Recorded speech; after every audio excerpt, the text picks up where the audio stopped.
The 70s was a great time to be alive, with possibly and collectively the best music of any other decade ever. Even some bands we associate with the 60s made their best music in the 1970s.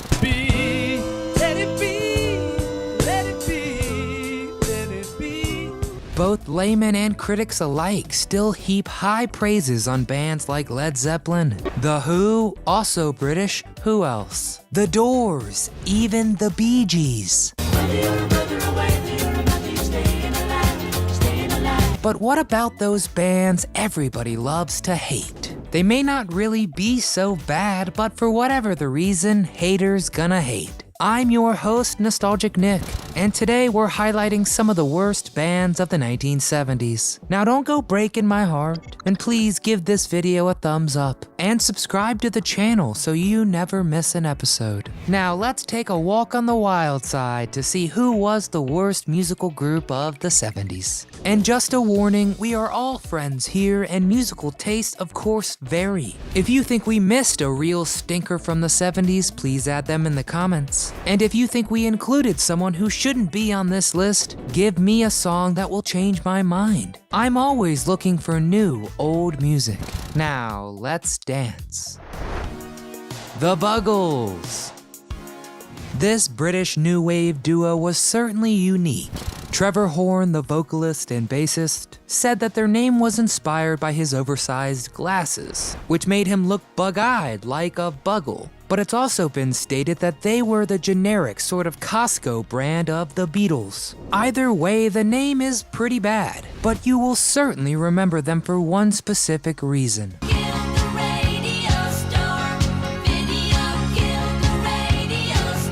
Their song, Video Killed the Radio Star, was the first music video that aired on MTV on August 1st, 1981. Certainly an appropriate song title because music videos soon took the world by storm. And maybe they really did kill the radio star. But the song didn't gain popularity quickly. They pitched it to several labels and were rejected by all of them. The group was eventually signed by Trevor Horn's girlfriend's label, Island Records. But the Buggles had to drastically change the song. Luckily, that all worked towards their benefit because their tune is now kind of synonymous with the launch of the pivotal MTV. You know, when they used to play music videos, and not train wreck shows about promiscuous young people hooking up in Jersey. Video Killed the Radio Star was a monster hit in many countries when it was initially released back in 1979, but not in the US, until of course MTV made it so. And although I'll admit that this song is not terrible, their other songs sound more like something an arcade game would crank out in that final boss level.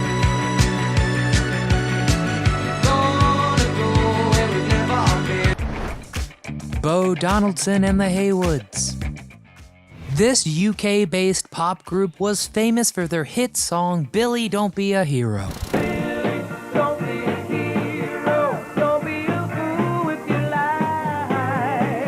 That was supposed to be about the American Civil War, but since it was released in the 70s toward the end of the Vietnam War, people will forever associate the song with the Vietnam War. Billy Don't Be a Hero was the band's only hit, and although the subject matter of the song is very dark, the tune is pretty lighthearted emotionally, towing the line making war seem funny. And this poor taste of lyrics, Bo Donaldson and the Haywoods, one of those acts that people love to hate.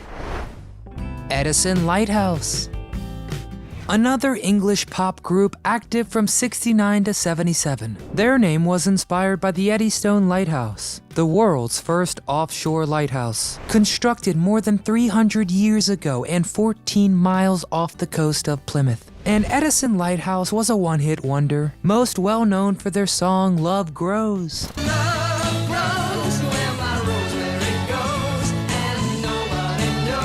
But the lead singer, Tony Burrows, left the group after the hit was released. Only problem was he didn't have the rights to the band's name, so they went on operating without him. Maybe the love might grow some more for this group because they still tour and sing today in 2021. Maybe, just maybe.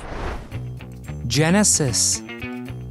Many connoisseurs of classic rock think Genesis has had little more than several bad songs.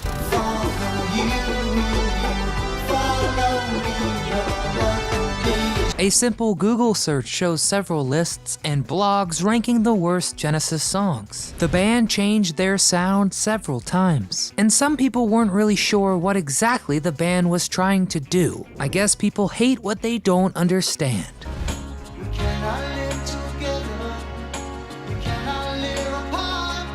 All of the original band members were brilliant musicians of their own accord, most notably Peter Gabriel and Phil Collins. Originally, they were known as progressive rock, but by the late 70s, they moved away from this sound, and some critics argue that the band actually peaked in the mid-80s. So we need your help. What are your thoughts? Does Genesis rock or not?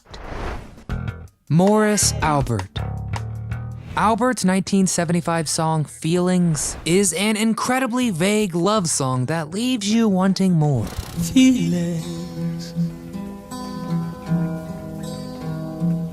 While the song is vaguely about feelings, many people have strong feelings about the song. Some good, some bad, but most people wish the song would just go away forever. People have been poking fun at this song since its release, and Morris Albert never really gained traction in the US music scene. But he did have a close-knit fan group in his home country of Brazil. Good for him. But another blow came to the singer when he was sued for stealing a melody for Feelings. The lawsuit was successfully brought by Gastet in 1988. Pour toi,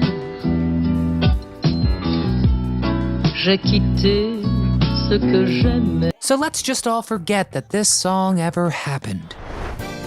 Captain Antonio.